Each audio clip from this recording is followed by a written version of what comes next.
Un peu plus d'un an après l'adoption du projet de loi sur l'allongement de la durée du travail, les retraites reviennent en débat à notre initiative dans cet hémicycle où l'exécutif et la majorité sénatoriale ont imposé l'adoption d'un projet de loi de financement de la sécurité sociale rectificative repoussant l'âge de départ à la retraite à 64 ans avant son passage au forceps à l'Assemblée nationale par 49.3, les majorités du Sénat et gouvernementales ont ignoré la volonté des Français, exprimée pendant plusieurs mois pourtant par des millions de personnes mobilisées, syndicats, citoyens, manifestants et associations, unis face à une réforme dont ils ne voulaient pas.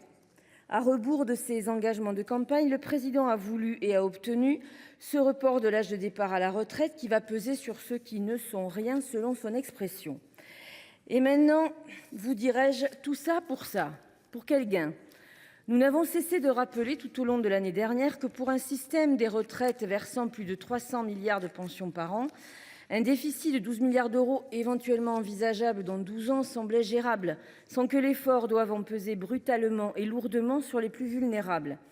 Depuis 2017, les retraités ont subi une baisse de leur pouvoir d'achat en raison de la hausse de la contribution sociale généralisée et de la sous-indexation des pensions. Et contrairement aux assertions alarmistes qui étaient celles du gouvernement depuis plusieurs mois, les comptes de notre système de retraite étaient équilibrés en 2023.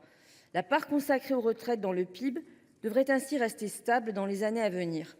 Mais les Cassandres des retraites préfèrent, pour l'évoquer, s'exprimer en termes de solde du système de retraite, les milliards d'euros ainsi affichés étant plus propices à affoler les Français.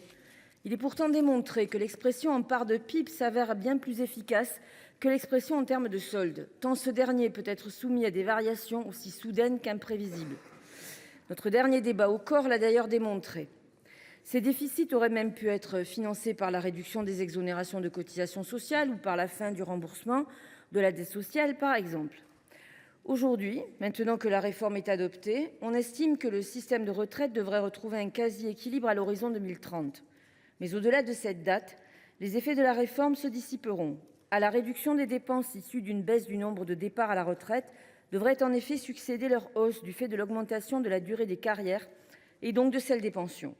Le report de l'âge de départ à la retraite n'a pas solutionné la question des recettes, mais accroît à terme les dépenses. À ce propos, nous ne manquons pas de noter que par manque de recettes suffisantes, le déficit public pour 2023 s'établit à 5,5% du produit intérieur brut. Nous actons également que, responsable de cette dérive du budget de l'État, le gouvernement ne décide pas de changer de cap, ni de politique, ni de modifier la manière dont il gère les finances du pays. Choisir de s'attaquer aux recettes de l'État en baissant les impôts des entreprises et des plus riches est un choix qui a pourtant fait l'éclatante démonstration de son inanité. Mais l'exécutif est très attaché à cette stratégie et ne souhaite pas y mettre fin. Il préfère inspecter les caisses des assurances sociales et tirer profit des petites machineries réglementaires et législatives qu'il a mises en place pour soustraire la gestion de ces dernières aux partenaires sociaux. Une tentative de ponctionner 1 milliard d'euros à l'Agirc-Arrco a échoué pour l'instant. C'est par ailleurs 12 milliards d'euros que le gouvernement veut prélever à l'Unédic sur la période 2023-2026. Et ces 12 milliards vont coûter 1 milliard à l'association contrainte de s'endetter pour satisfaire aux exigences du gouvernement. Sans réelle politique de sauvegarde du système de protection des actifs, le gouvernement ambitionne surtout de corriger le résultat budgétaire de ses choix politiques. Ce faisant, il met en péril le modèle de l'assurance chômage pour renflouer d'autres caisses qu'il a très mal gérées. Ce n'est pas non plus pour sauver l'Agirc-Arrco que le gouvernement a essayé de prélever 1 milliard d'euros sur les fonds de cette caisse de retraite complémentaire. Cette dernière se porte bien du fait de sa gestion rigoureuse par les partenaires sociaux. Et ce n'est pas non plus pour sauver le système des retraites que le gouvernement a imposé sa réforme paramétrique de report de l'âge de départ. Elle n'offre pas de solution de long terme pour la pérennité de notre modèle par répartition. En revanche, ce qui est sûr, c'est qu'elle a d'ores et déjà un coût social important. À moyen et long terme, le gouvernement a créé des actifs particulièrement vulnérables, des seniors sans emploi ni retraite, qui, âgés de 53 à 69 ans, n'ont déclaré au cours d'une année civile ni de revenus d'activité, ni de pension de retraite, que ce soit en propre ou en réversion. En 2021, 16,7% des personnes âgées de 62 ans se retrouvaient dans cette situation.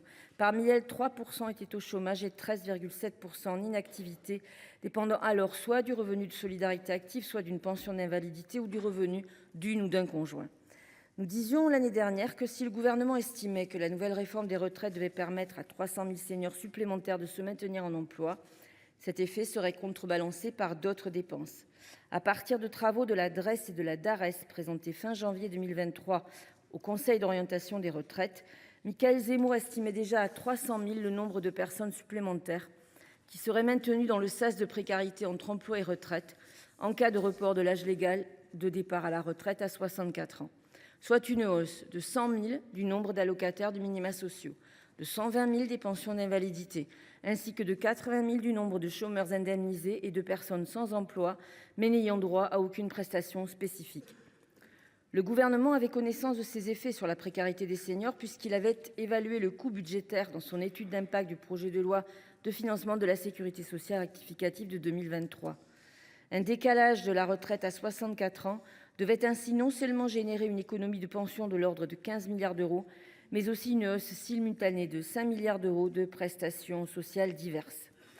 Loin de corriger le tir, l'exécutif a décidé d'agrémenter sa réforme des retraites de la suppression de l'allocation de solidarité spécifique et d'acculer ces seniors à solliciter les départements déjà débordés pour bénéficier du RSA. Les travaux et auditions que nous avons menés depuis 2017 ont en tout état de cause mis en évidence le fait qu'aucun projet des réformes des retraites visant à faire travailler les gens plus longtemps ne peut être envisagé sans, à minima, des mesures préalables en faveur de l'emploi des seniors et de prise en compte de la pénibilité. Pour finir, Madame la Ministre, vous songez aujourd'hui à raboter les droits au chômage des seniors.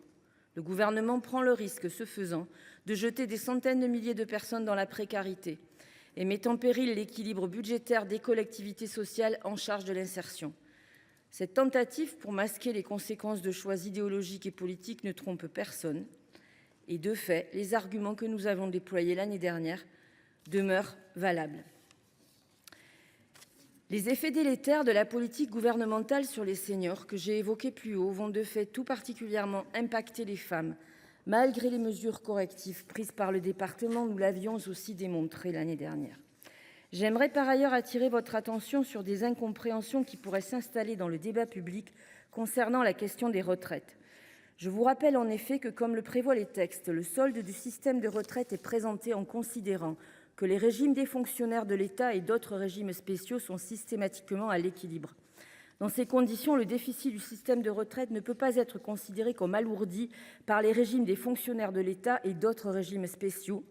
Le solde de régime des retraites est une notion largement conventionnelle, dès lors que certains régimes, dont celui des fonctionnaires d'État, sont considérés comme systématiquement équilibrés. J'aimerais enfin rappeler que pour procéder au refinancement du système des retraites, l'économiste Michaël Zemmour avait démontré que pour amener le système à l'équilibre d'ici 2027, il faudrait augmenter les cotisations de 0,8 points, ce qui représente 14 € par mois pour un salarié au SMIC.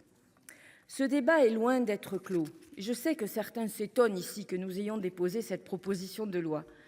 Si nous l'avons déposée, c'est pour marquer effectivement un an, si je puis dire, d'actualité. Mais c'est aussi pour faire remarquer que nous sommes loin d'en avoir terminé avec la protection du système de retraite des Français et que nous voyons poindre à l'horizon un débat qui nous expliquera qu'à un moment ou à un autre, il faudra encore prolonger la durée de travail des Français. Nous y sommes totalement opposés. Je conclurai en disant à ceux de mes collègues qui nous ont demandé, sur un ton un petit peu « est-ce bien sérieux ?» Oui, je vous assure, tout cela est très sérieux. Dans quel contexte abordons-nous cette proposition de loi d'abrogation de la réforme des retraites ? Celui de l'échec cette nuit des négociations pour un nouveau pacte de la vie au travail, et notamment sur l'emploi des seniors, et du report de la réunion prévue ce mercredi matin, elle devait se tenir ce matin, pour entériner l'avenant senior de la Convention UNEDIC. L'emploi des seniors alors. Il en avait été beaucoup question lors des discussions sur cette réforme des retraites. Plusieurs de nos collègues avaient à l'époque insisté sur leurs craintes. Il leur avait été apporté des éléments visant à les rassurer, mais le doute peut légitimement persister au vu de l'actualité, notamment de ce jour. Un an s'est écoulé, Madame Lubin vient de le dire, depuis la promulgation de la réforme des retraites le 14 avril dernier. Un an depuis que l'âge légal de départ en retraite a été relevé de 62 à 64 ans et que la durée pour partir à taux plein a été portée à 43 annuités. Un an que la fermeture des régimes spéciaux a été actée. Si sur ce dernier point, les décrets d'application ont été très vite pris, en revanche, les décrets relatifs à l'octroi des trimestres supplémentaires aux sapeurs-pompiers volontaires, eux, prévus à l'article 24 de la réforme des retraites il y a un an, ne sont toujours pas publiés. Permettez-moi ainsi de regretter, mes chers collègues, avec cet exemple, l'empressement à géométrie variable dans la mise en œuvre de cette loi. Et je ne suis pas la seule dans l'hémicycle à le penser, puisque sur tous les bancs de l'hémicycle, régulièrement, des collègues sénateurs et socialistes posent la question pour les sapeurs-pompiers. Cette réforme, sur le fond comme la forme, a été largement contestée. Son débat réduit à 50 jours, sa discussion corsetée par le recours aux articles 44.3 et 49.3 de la Constitution, et son vote contraint. Le gouvernement avait promis le retour du système de retraite à l'équilibre en 2030. Le corps l'avait montré avec beaucoup de clarté, le système sera toujours déficitaire en 2030, à hauteur d'environ 5 milliards, et le restera d'ici à 2070. La réforme tend même à accroître les dépenses de retraite à cet horizon. Le gouvernement ne peut pas dire qu'il n'était pas averti. Les rapporteurs du Sénat, Élisabeth Doineau et René-Paul Savary, avaient rappelé ici même que le gouvernement fondait sa réforme sur l'hypothèse de taux de chômage irréaliste et que le déficit du système de retraite était sous-estimé d'environ 6 milliards en 2030. Du reste, les estimations des effets de la réforme se basaient sur les simulations publiées par le corps en 2022 qui intégraient déjà ces effets sur les recettes du système de retraite. En résumé, les effets ont été comptés à l'époque 2 fois. J'ajoute à ce constat le fait que les projections du gouvernement reposaient sur l'hypothèse que l'Agirc-Arrco continuerait de sous-indexer les pensions des assurés jusqu'en 2033, préemptant ainsi, avec une forme de légèreté, les décisions des partenaires sociaux eux-mêmes. Or, dans la foulée de la réforme, ils ont non seulement rendu le cumul emploi-retraite créateur de droits, comme c'est déjà désormais le cas dans les régimes de base, supprimé le bonus-malus appliqué depuis 2019, qui avait perdu sa justification du fait du relèvement de l'âge légal, mais ils ont également décidé de revaloriser les pensions à un niveau proche ou égal de l'inflation. Dès lors, le régime devrait devenir déficitaire dès 2025 et le rester à l'horizon 2037 pour plus de 2 milliards d'euros en 2030. Cette trajectoire n'est évidemment pas sans conséquence sur celle du système de retraite. Celui-ci ne sera donc pas à l'équilibre en 2030, loin s'en faut, contrairement à ce qu'affichait le gouvernement pendant l'examen de la réforme. C'est un fait aujourd'hui établi. 1 an après son adoption, la réforme n'a pas été aussi efficace que cela avait été affirmé et réaffirmé. Dans le même temps, cette réforme qui n'atteint pas ses objectifs économiques atteint bel et bien la vie quotidienne des Français. À l'horizon 2070, l'âge moyen de départ en retraite sera relevé de 6 mois supplémentaires pour atteindre 64,6 ans. Je rappelle que ce niveau n'a jamais été atteint depuis les générations nées avant 1910 et qu'ainsi elle marque la plus importante régression sociale que notre pays ait connue depuis des décennies. 64,6 ans quand, je le rappelle, l'espérance de vie en très bonne santé avoisine seulement les 63 ans. Par ailleurs, je ne voudrais pas que l'on oublie la réalité, mes chers collègues. 1/3 des assurés sociaux ne sont pas en emploi au cours de l'année qui précède la liquidation de leur pension et donc juste avant de partir à la retraite. Ils seront donc nécessairement maintenus dans cette situation du fait du relèvement de l'âge légal de 2 ans, qu'ils soient chômeurs, malades ou bénéficiaires de prestations de solidarité. Cette réforme augmentera donc mécaniquement les dépenses sociales, sans compter tous ceux que la réforme plongera dans cette situation, car tout le monde ne jouit pas d'un état de santé suffisant ou d'un emploi assez stable pour pouvoir travailler 2 années de plus. Le surcoût en dépenses sociales d'assurance chômage, maladie ou invalidité induit représenterait plus de 3 milliards d'euros. La contre-productivité sociale de cette réforme peut être résumée ainsi. Pour chaque euro avancé comme de dépenses économisées pour les retraites, 25 centimes supplémentaires seront dépensés au titre des autres prestations sociales. Réformes successives de l'assurance chômage, suppression de l'ASS, tentative d'allongement du délai de carence, toutes ces réformes actuellement entreprises ou actées ont donc bien un lien avec la réforme des retraites parce qu'elles visent à amoindrir le coût financier de la réforme des retraites sans régler le principal enjeu, le coût social. Parce que feront ces personnes ? En dehors de ne pas régler le chômage des seniors, au premier rang des perdants de la réforme, nous retrouvons malheureusement les femmes. Ce sujet avait été soulevé l'an dernier par notre collègue Monique Lubin, auteure de cette proposition de loi, dont je tiens à saluer l'investissement et la combativité. Les femmes, en effet, bénéficient majoritairement de majorations de durée d'assurance accordées au titre de la naissance et de l'éducation des enfants. Ces trimestres leur permettent de régler en règle générale d'atteindre plus tôt que les hommes la durée d'assurance requise pour le taux plein, ce qui contribue à expliquer que l'âge moyen de départ des femmes soit légèrement inférieur à celui des hommes. Or, du fait du report de 2 ans de l'âge légal de départ, les majorations de durée d'assurance seront en quelque sorte écrasées par des trimestres cotisés et les 2 années de travail supplémentaires. L'exemple de la génération de 1972 est emblématique de cette injustice frappante. Les hommes de cette génération partiront en moyenne 5 mois plus tard qu'avant la réforme, tandis que les femmes partiront 9 mois plus tard.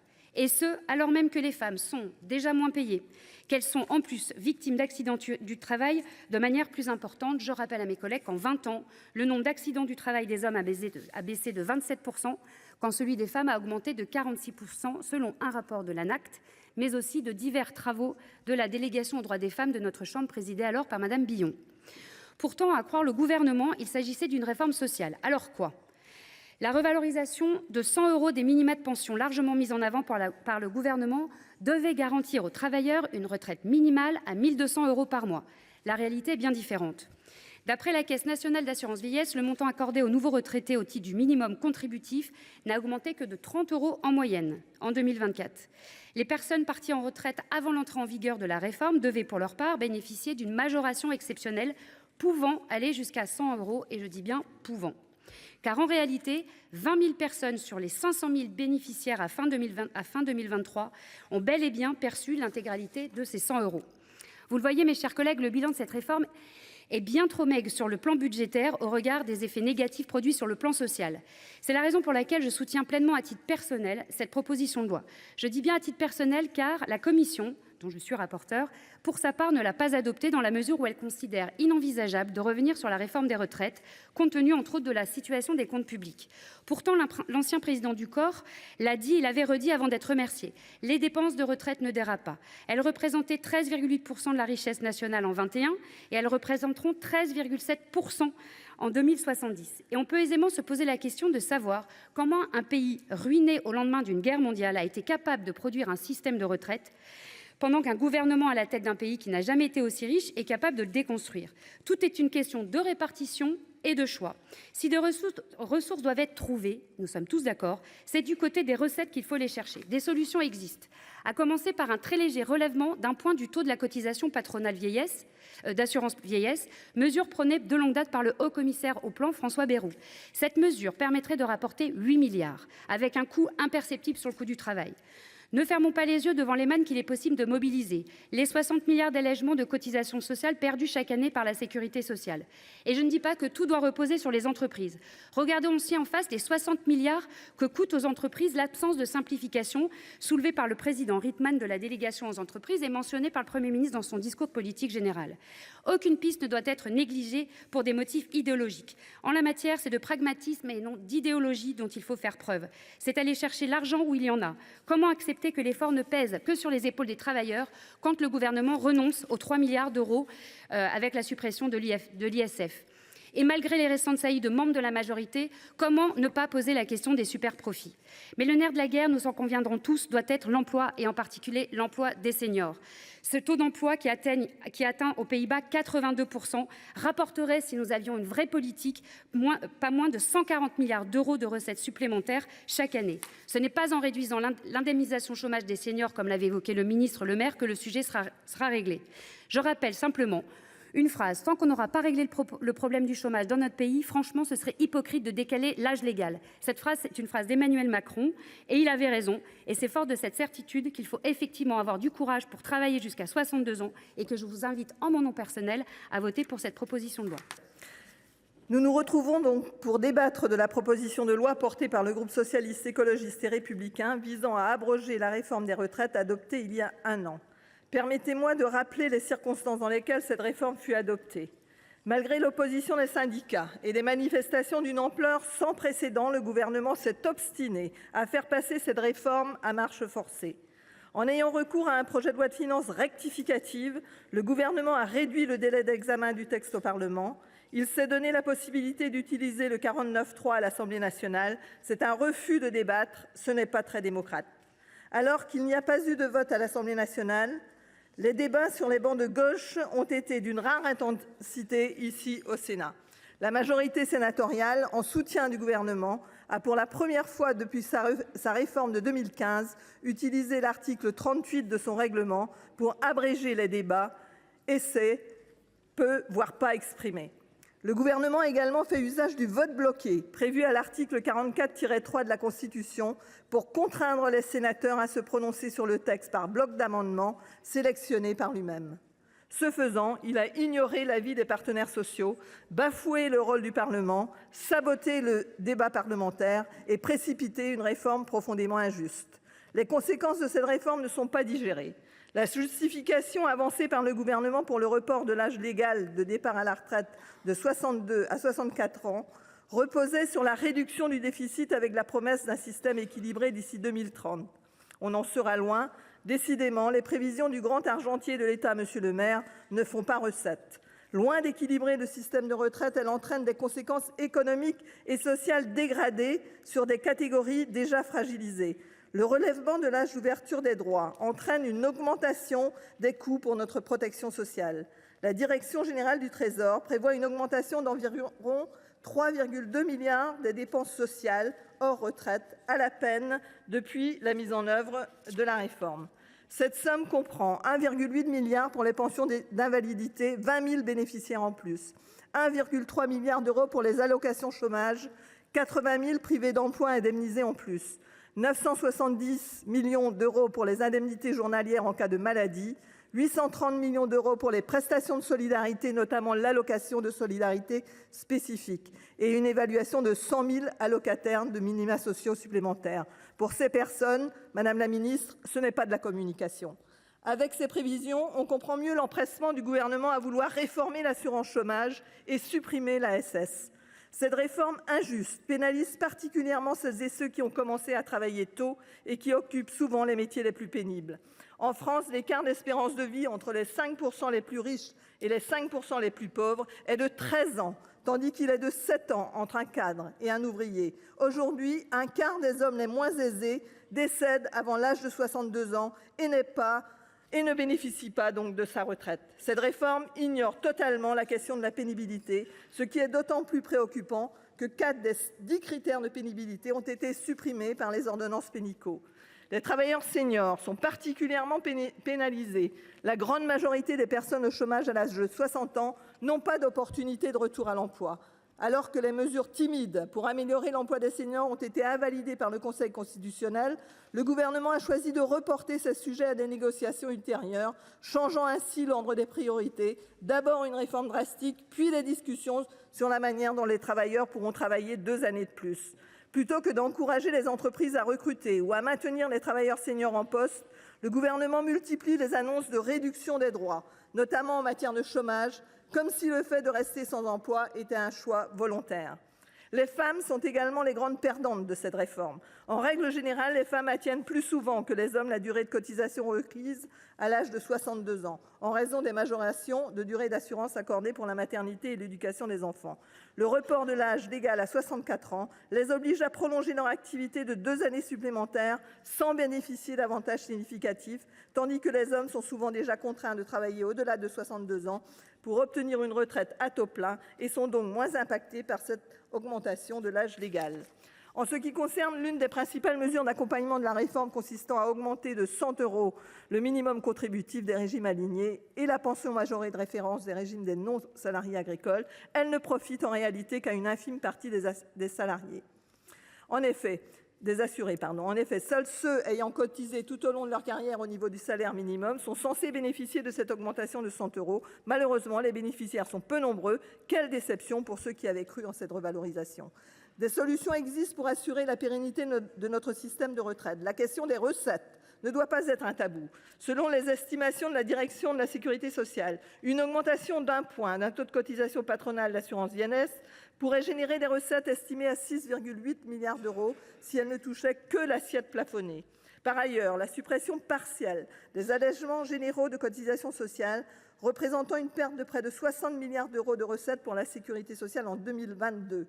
Or, encore l'affectation de recettes fiscales supplémentaires au financement des recettes pourrait tout à fait être envisagée. À titre d'exemple, le gouvernement a décidé en 2020 de réduire les impôts de production de plus de 10 milliards d'euros, tandis que le remplacement de l'ISF par l'IFI en 2018 a entraîné une perte de 3 milliards d'euros. Enfin, la création d'une taxe sur les superprofits, une proposition récemment soutenue par la présidente de l'Assemblée nationale, pourrait également être explorée. Mes chers collègues, vous l'aurez compris, le groupe socialiste, écologiste et républicain continue de s'opposer à cette réforme brutale aux effets délétères. Je tiens donc à saluer le travail accompli par notre groupe et tout particulièrement par Madame Monique Lubin, qui poursuit inlassablement le combat pour plus de justice au travail et à la contribution à la solidarité nationale.